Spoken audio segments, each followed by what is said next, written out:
Hey guys, Jengar here. Welcome to today's premium review in which we are taking a look at the German Focke-Wulf 190C sitting at 5.3 battle rating in realistic and 5.7 in arcade, the second festive event reward plane that you could earn in the winter event.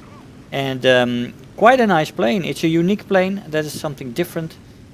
This model had not been in the game yet and is good that we now have it. It is quite a maneuverable Focke-Wulf, but it's not really fast like most Focke-Wulfs. So there is some cons and pros to this plane. It is a nice plane to get though. At the moment there are a few issues with this plane. When you put the plane in a dive at around 750 kilometers, the plane starts to spin out of control. And it starts to roll out of its own accord, and you really have to keep adjusting the plane to keep it under control. There's something weird going on there. It looks like it is off center there, but usually when the roll is off center, the plane has it on all speeds. This plane doesn't have that, so it's only at a certain speed, and that is at the high end of the dives. So that's a problem with the plane. There's also a problem with the guns, where supposedly the 20 millimeters are in the wings, the wing bases. But when you fire the guns, one of the 20 millimeters seems to be firing from the cowling, and the other one at the same side. So that means that one machine gun is to the right side of the cowling and in the right wing base, and the 20 millimeters are on the other side. At least it looks like that when you're firing. So that is probably a bug, and Gaijin will probably fix that soon. Let's hope. But it can do a little bit for your firepower sometimes, where if there should be a 20 millimeter hitting and it's a machine gun, instead of the 20 millimeter you can get hits, and if the 20 millimeters are on one side, you will be quite explosive on the other side. Now, I've not consciously noticed that, but it was fun to figure that out. Anyway, those are the two issues with the plane in that sense. The flight model is a little changed as well. I wonder if that goes for all the Focke-Wulfs, because I heard some of the other Focke-Wulfs were adjusted a little bit a while ago as well, and that they've gotten a little bit more maneuverable. This Focke-Wulf definitely is a little bit more maneuverable, with a much better elevator, especially with flaps, making the plane turn much better and making it more maneuverable, which is quite a surprise, and I guess that's one of the reasons why the plane is probably doing so well. Nobody is expecting a Focke-Wulf to maneuver like this one, and with flaps you can actually surprise planes like Spitfires and get them in the first few turns. So yeah, very dangerous plane in that sense, and also a plane that you gotta approach differently than most of the other Focke-Wulfs, which don't have an elevator and can only basically roll in the defensive flying, which they do very well, of course. But if you have this elevator to add to that, then the plane becomes really dangerous. Much more dangerous than some of the other ones, even though this plane also lacks the speed. But anyway, what is the exact speed of this plane? The maximum speed at sea level without whip is 456 kilometers an hour, and with whip 476. At 4,500 meters still go up to 427 without whip and 445 with whip, and finally at 6,500 meters still go up to 403 without whip and 416 with whip. Now that is slow, that is very slow, that is actually that slow. If you compare it, for example, to the D13, which is a Dora, on the same line, same battle rating as well, that plane can go up to 548 without whip at sea level. That's 100 kilometers faster, and it's 80 kilometers faster at 4,500 meters and 60 kilometers faster at 6,500 meters. So that is a huge speed difference, and there are more examples to get. Basically every plane at this battle rating is faster than this Focke-Wulf, and that is a major problem usually. I mean, a fun example, the Typhoon Mark 1 in the British 3 at 2.7 battle rating is about 80 kilometers faster at sea level than this plane. So yeah, this plane is absolutely slow. very slow, and that means that you're in trouble. You gotta make sure that you're on top of people, that you're the highest plane in the match, and from there this plane can be worked to high efficiency. It does have nice top speed in a dive. Top speed in a dive is 868 kilometers an hour before she redlines, and 900 plus before she rips apart, probably somewhere around 930, 940. But there is something with the acceleration in this plane. I couldn't get this plane to rip. I tried to dive from 10 kilometers, from 12 kilometers. I couldn't get her much past 900 at the end of the dive.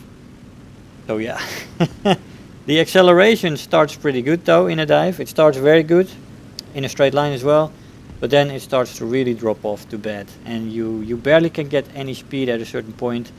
Too much drag on the plane, I guess, and at a certain point she just doesn't want to go anymore. And well, in the long term that's problematic against planes that are very good in a dive, but the handling in a dive of this plane in a general sense is very good up until 750, and then it starts to get its weird handling with the rolling and stuff like that off center. At least that's how it feels like, that's what it looks like, but it's something different.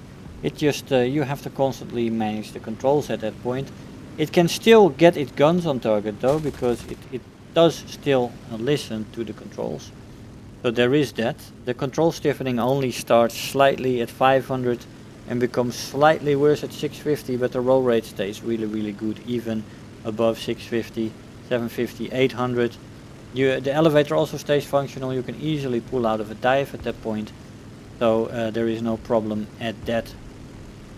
with that at all. The stall speed in the plane is 165 kilometers an hour. That is nothing spectacular. It's pretty average. The firepower is good. The plane runs with two 20mm MG 151s with 250 rounds per gun. I used air targets for those. That is further supported by two MG 17 machine guns, 7.92mm with 900 rounds per gun. Good ammo load on those machine guns, good ammo load on the cannons as well. So great ammo load overall and good firepower. Although, like I said, there is this little problem with that firepower that I explained earlier. Acceleration already mentioned, very good in a straight line, very good in the initial dive, and then it really starts to become worse and worse as the faster the plane goes, and becomes bad above 800 kilometers an hour. Really difficult to crash this plane from speed alone. I tried it from 12k, which is a height you usually don't get to, and yeah, so the plane is difficult to rip apart in that sense. Never managed it. The energy retention in the horizontal is good, and in the vertical it's average. It's not the best maneuvering in the vertical. Seems like it loses quite a bit of speed there. The climb rate is average, so you definitely gotta work a little bit of side climbing there to get the plane up to altitude. It is the positioning and the decision making in this plane are very difficult, are very important, because you want this plane to be the highest plane as you go in. It is the most effective plane there, and you definitely need an energy advantage on most planes when you get into energy stall fighting, energy fighting, and stuff like that. If you don't have the clear advantage, you really got to be very careful. The plane is maneuverable though, there is that. The turn time is decent to good. With flaps it's absolutely good. The flaps only rip off at 740 kilometers an hour, which is quite a nice rip speed on those flaps, and you will almost never, rip them off. You need quite a bit of dive before you get to 740, and if you're not noticing that you got your flaps still out, then you're probably paying attention to something else. So that shouldn't be a problem. The roll rate is great, as in all Focke-Wulfs. Fantastic performance in the roll. So you have that, combine that with the decent to good turn time, absolutely good with flaps, like I said, and you will have quite a plane on your hands with which you can actually surprise some of the turn fighters in the game. Combined with the roll rate especially, that is absolutely vital there, of course, always. But with this turn time it becomes a real maneuverability beast. Overall maneuverability is good. Overheating is present but manageable, I would say. Extensive web usage can make the plane overheat, but you can easily manage it because it cools off pretty easily as well. Durability in the plane. The plane is quite sturdy, so I'd call it decent. It can take damage pretty well. And take her home with that as well. Now this is, like I said, it's basically a boom and zoomer that can turn fight as well. You don't see that too often. That's the surprise of this plane as well. And that's nice. It can transition between those two roles rather well. It's not a very good energy fighter. In the vertical it loses too much energy there. So you gotta be aware of that. And you gotta definitely be careful with planes, especially in up tiers, like you saw me in the RB match where we were fighting in an up tier. And there was a P51H there, so that's 6.3, that's a full up tier. Against those planes you gotta make absolutely sure that you have the right precision. And that you only attack when you are sure that you can get something out of it. Mistakes there are then quite difficult to correct. Although I have to say that elevator really gets you out of trouble sometimes. Because some of the speed of the enemy planes at that also means that they are more compressed often than you are. And you can really with that turn time pull some shenanigans, and once they slow down with this turn time on this plane, throw your flaps out.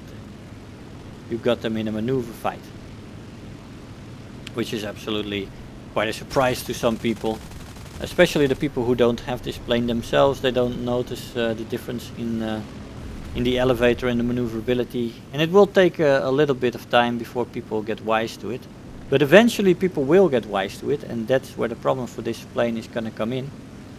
When people get wise to the maneuverability on this Focke-Wulf, they will start to treat it with more care, they will start to boom and zoom on it with more discipline, and then this plane will be in trouble because the energy retention isn't such that it easily works with that. And if people start to boom and zoom, and you know, if you have a dedicated boom and zoomer which is an equal pilot compared to you, then those people will mostly always win from planes with turn fighting capabilities. I mean, some people think that Zeros are fantastic and some of their best planes. That's just because they didn't manage to master boom and zooming yet. The discipline and the and the discipline that you need for that, and you gotta stay strict into your role then. If you do that in a boom and zoomer, there's basically almost nothing a turn fighter can do. Wait for the right moment, zoom out in time, make sure you have enough speed to get out of there. And this plane is more a turn fighter than a boom and zoomer. And most people can get ahead of you, above you, so there's problems in that. Rank does not matter, we have. Furthermore, we have Final Blow, Survivor, The Last Man Standing, Terror of the Sky, and Balancer. We've got, we got an achievement, always nice. 154,000 silver lines and 30,000 research points. Quite nice in the rewards, as you saw. Hey guys, so here we are after the match. Now that was quite interesting. As I said, this plane has some problems, and but it's still good. It feels very nice, and I'm very happy that I got it, and it did quite well for me. But there is a problem with this plane, and I'm not talking about the two bugs with the guns and the roll rate at high speeds, but more with the maneuverability, and that people finally will discover that this plane has the maneuverability and will start treating it as a dangerous turn fighter. Although of course it also has great speed in the dive and it can boom and zoom, but the climb rate makes it so that you really gotta take your time side climbing, getting up to altitude, keeping your eye on the battle, and then make the right decisions. Attack the highest plane and then work your way down. That's the ideal mode for this plane, as you saw in that ace that I had. it was exactly according to that tactic, and it was my best match. And it started to run at a certain point when I started to use that plane strictly like that. And it needs that role. You can surprise people in a turn, but if a true boom and zoomer with an equal pilot finds himself or herself above you, then in this plane you're in trouble because of the speeds that this plane has. And yeah, a boom and zoomer basically mostly always wins from a turn fighter when the boom and zoomer and the turn fighter have the same kind of quality pilot, and the boom and zoomer starts above the turn fighter. If you have that situation, boom and zoomer will mostly win. It is then purely up to the skills of the pilot to turn that around, but that's very difficult. And once people get wise to the turn abilities of this plane with flaps, then I think the effectiveness of this plane will go down a little bit. It's a Focke-Wulf. It has the same roll rate. I like the Focke-Wulfs, always have. It's a challenging plane, and I like that. But this plane has a little bit more oomph to it because of the good elevator, and it gets good results because of that. Guys, so definitely a plane worth getting in the event. If you still have time for it, then go for it. Guys, I want to thank you all for watching. I hope you enjoyed the video, and I'll see you guys next time. Bye-bye. If you're new here, make sure to hit the subscribe button, become part of this community. If you are already a subscriber, don't forget to like the video, do leave me a comment, and if you really feel like helping out today, make sure to share the video with your friends and let them know about the channel.